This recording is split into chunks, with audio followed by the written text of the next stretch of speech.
Howdy, folks. Welcome to the channel Rockin' the Country. I am Don, and I'm doing non-pop country music reactions, and that includes documentaries about non-pop country artists. And George Jones, the Possum, this is a documentary. G-Dubs, George Woodruff, sent me a gift to do this three-parter. I'm going to do it in three parts, G-Dubs, because it's like 45 minutes long, and I'll break them down into like 15-minute sections or so. So three is fine. So I got it from the George Jones Archive channel. That's the link. And so I put that link down below so you could go check out what they've got on their channel. They've got, 6,000 or 7,000 subscribers, and it's devoted by virtue of the channel name to the Possum. So you could go over and see what they've got if you like George Jones's stuff. So let's get into it. Take off one hat and put on the other. And it's the Bradley Barnes Sessions. Alrighty, here we go, guys. Thank you for this gift, G-Dubs. You told me that you love me, how it feels so proud. Let me hold you, honey, I'd holler out loud. When you turned and walked away. Why, baby, why, baby, why, baby, why? Golden rain with one tiny little stone. Darling, say it's not you. Oh, that little bitty teeny weeny thing they call the love bug. I need four walls around me to hold my life. Now the race is on and here comes pride at the backstretch. Heartaches and going to the inside. Well, the G-man came and the revenues too, searching for a place where remains food.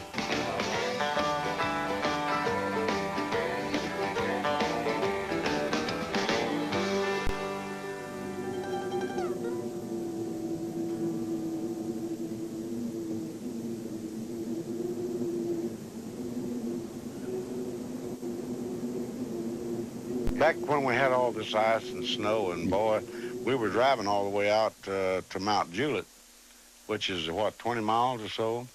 And there was a lot of ice and snow everywhere, and that was the winter when the ice was real bad.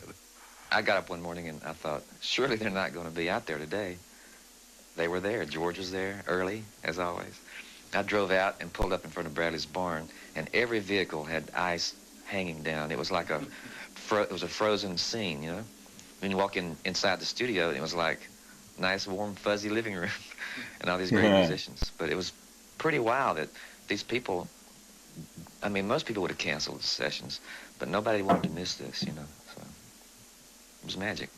I was there one day when one of the guest artists walked in, and you see standing around and sitting around people like Vince Gill. They're ready to play guitar, and Marty with mandolin, and Leon Russell on piano, and Ricky Skaggs on fiddle. You walk into a room and you see all those people ready to be in your band, and George you're going to sing with, you're going to give the best vocal of your life. If you're just going to stretch as far as you can go. So I think we got that kind of album because of that setup. People were there to deliver the very best they had in them.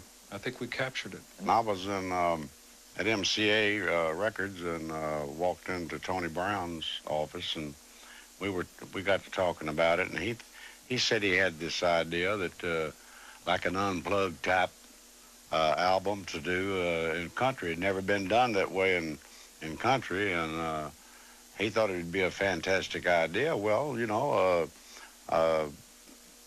I couldn't make hiding a hair of it in my mind, what it would be like. Bruce and I were talking with George about wanting somehow to either make a live album of some of his big hits, because he couldn't redo his hits because they were such classics, and we're trying to figure out a way to cut a live album at first. And then we thought, what might be more fun is to go in the studio and sort of cut it in a live kind of fashion, and we come up with this concept of booking a studio and making it sort of like going to George's living room. And Bruce had an idea, so we were thinking about this, and Bruce said, what about Bradley's barn? we just went out there, and there was a big old room, you know, and everybody was knew everybody, and it was just it was not a hurry up type of thing. We just sit around, talk, sing songs, and talk about this and that, and then when Awesome. we got ready to do one, we just jumped up and said, "Who's next? Let's do one." We all think the recording techniques of the 90s are much more superior to the techniques of the 50s and 60s, but we always continue to try to go back and make our records sound as good and warm as those records sounded. And so, hence the reason we hired Brian Ahern, who is a master at that. When I started this project with George, I figured someone of his stature and accomplishments did not want one more person pretending to be his buddy. During the whole time of recording it, I was miserable about the sessions until I actually got in the studio. And then when I would leave and I was home, I hated, because every tape I would get to where I could get an idea of what was going on, every copy they would give me I'd take back home was so pitiful that you couldn't describe how bad a rough mix. You've heard of rough mixes, son. This was rough, really rough. Yeah, all right. So I'm making a comment here because every so often somebody will be like, how could you not like that song? Or how could you give that song an 8.8? Or how could you give that one only a 9.5 instead of a 10 or whatever? And I just mean every so often someone will leave a comment. And I'm like, because even artists don't like all their songs for different reasons. And we're hearing one right here that obviously this was in the early stages of song, playing it, you know, in the studio, then getting the recording, going home, checking it out. But it doesn't mean they always fix the problems to their satisfaction. So even they would say that every artist will say that they've got songs that they don't like. And sometimes it could be because it's early in their career and a label said, here, we want you to do these songs. And some of them they'll like and other ones they won't like. And, you know, I've seen that in documentaries on the channel that I've done before too, where they were like, I didn't even like this song, but the label made me do it, or what have you. Or you'll hear people singing about their own careers, and that'll show up in it. So that's where I say, sometimes when I hear a song, it's not always going to resonate with me, because sometimes it doesn't even resonate with the artist. So I went about my business of making a record, and I think he interpreted that as some kind of aloofness and coldness on my part. And it took him a while to realize that that was not the case. And then when I finally heard the thing mixed, I apologized, because I did do a little bawling out to my buddy, Mr. Ahern. But he turned out to be a real nice guy, and I think he likes me now too. So, and the album did turn out good after it was mixed. We soon warmed up to each other, and in the end, he invited me to go see the Rolling Stones on his bus, but he said he wouldn't let me on his bus until I got my hair fixed. And Brian Ahern has this big truck called the Enactron truck, which is a very famous recording truck. It's recorded Willie Nelson, Stardust, the trio album, Ronstadt, Emmylou, and Dolly. A lot of great records. Wow. This here is Brian Ahern's colossal Enactron truck. We took this lead-lined puppy to Mount Juliet, Tennessee, and did a George Jones record. Isn't it a beauty? Brian Ahern, did I say it right? Yes.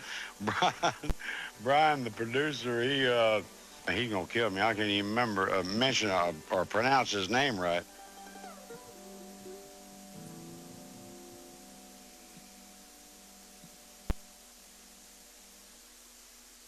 Jimmy Hayes? Yes? Your pizzas are To extract performances from George, or to make it comfortable for him to do so.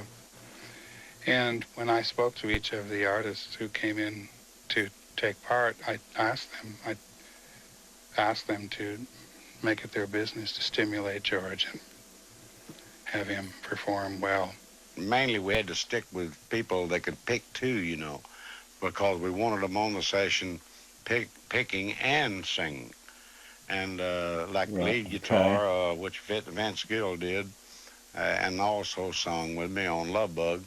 And then, of course, Marty on the mandolin and switching back and forth from mandolin and something else. And Ricky Skaggs, you know, he played the fiddle and was switching back with Marty on the mandolin and some things like that. And, of course, everybody did a song with me, but then we had a lot of them that was doing the picking, the main picking of it. Well, being a fan of George's all these years, I never really dreamed, I guess, that I'd ever get a chance to make a record with him. But in the last 4 or 5 years, I've got to do 2 or 3 things that George has been on. And but this new album is especially nice because I'm not only going to get to play on most all the cuts, but going to get to do a couple of duets with him, which is going to be a lot of fun. Wow. When Tony Brown told me to do this record, the first person I called was Ricky Skaggs, because we go back more than 15 years. We've done, I guess, about 20 albums together. I never officially produced him, but we always worked together in the studio really well. And I couldn't see doing a record like this without him. He's so multi-talented, not to mention his amazing collection of vintage microphones. Which he brought in and really contributed to the seasoned sound of this record. Tell me why, baby, why, baby, why, baby, why you make me cry, baby, cry, baby, cry, baby, cry. I can't help but love you till the day that I die. So tell me why, baby, why, baby, why, baby, why. Well, I got a crow I wanna pick with you, just like the time when the feathers flew. You're running wild, kicking up your heels, and leaving me home with a handful of bills.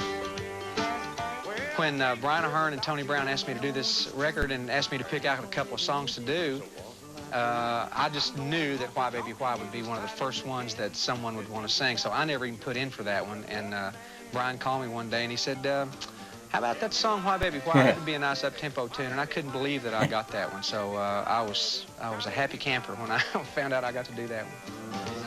Awesome. Why, baby, why, baby, why you make me cry, baby, cry, baby, cry, baby, cry.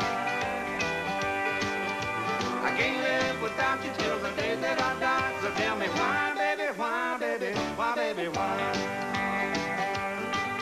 The first thing that they asked me was, there's a George Jones project coming up, and it's going to take up, like, the major part of 3 weeks in February. Young.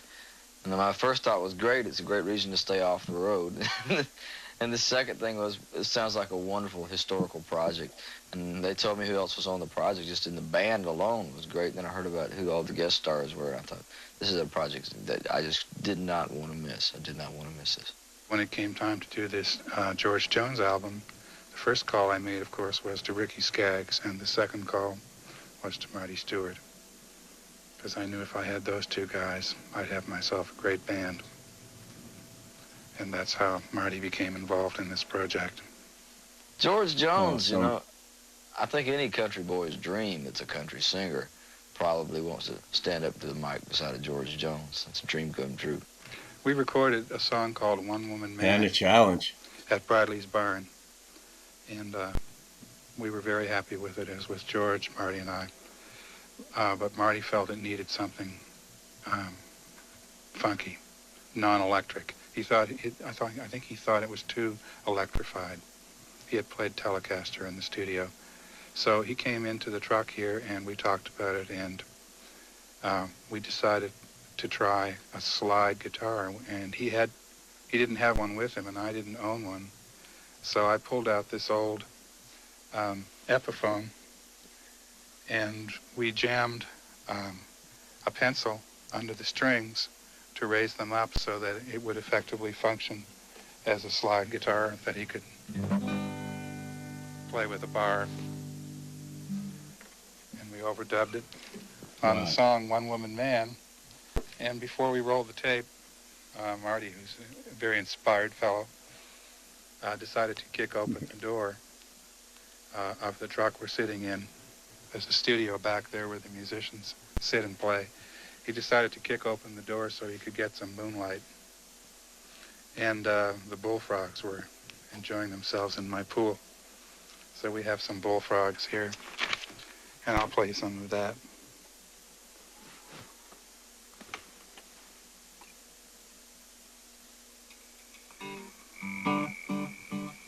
This is Marty playing this guitar here.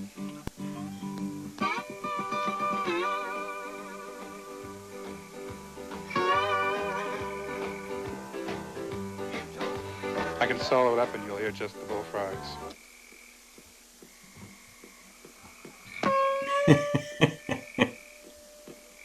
He's got his moonlight and his bullfrogs. That's hilarious. And I'll put the band back in here for you. Come to me, baby, I'm a one more man. Oh, Ricky Skaggs played triangle on this.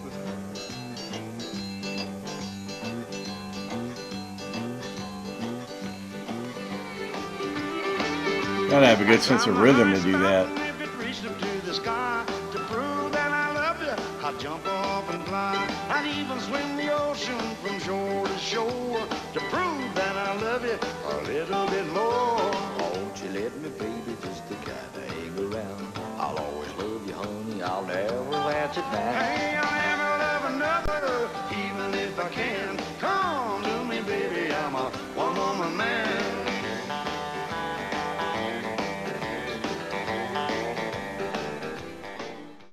All right, that's a good place to stop right there.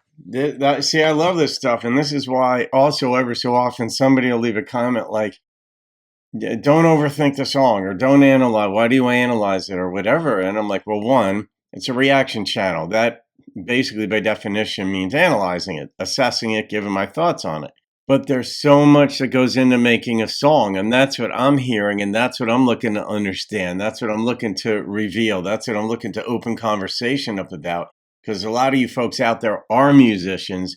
A number of you have said that you've been in bands or are in a band. Sometimes the artists themselves will comment on the channel. And I know other artists see the reactions, but they just don't say anything because they haven't got time to respond to all the people who would respond to their comments. So they just watch it and move along.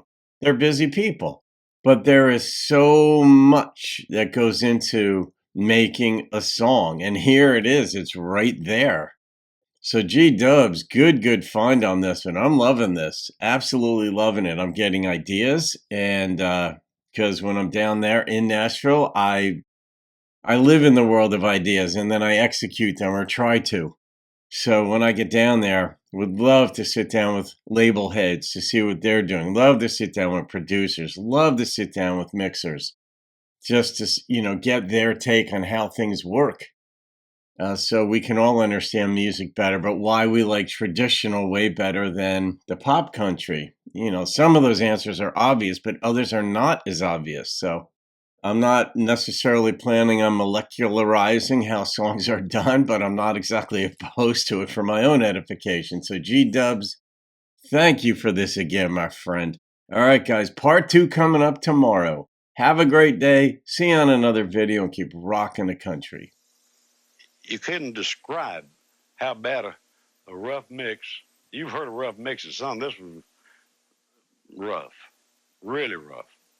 So I went about my business of making a record, and I think he interpreted that as some kind of aloofness and coldness on my part, and it took him a while to realize that that was not the case.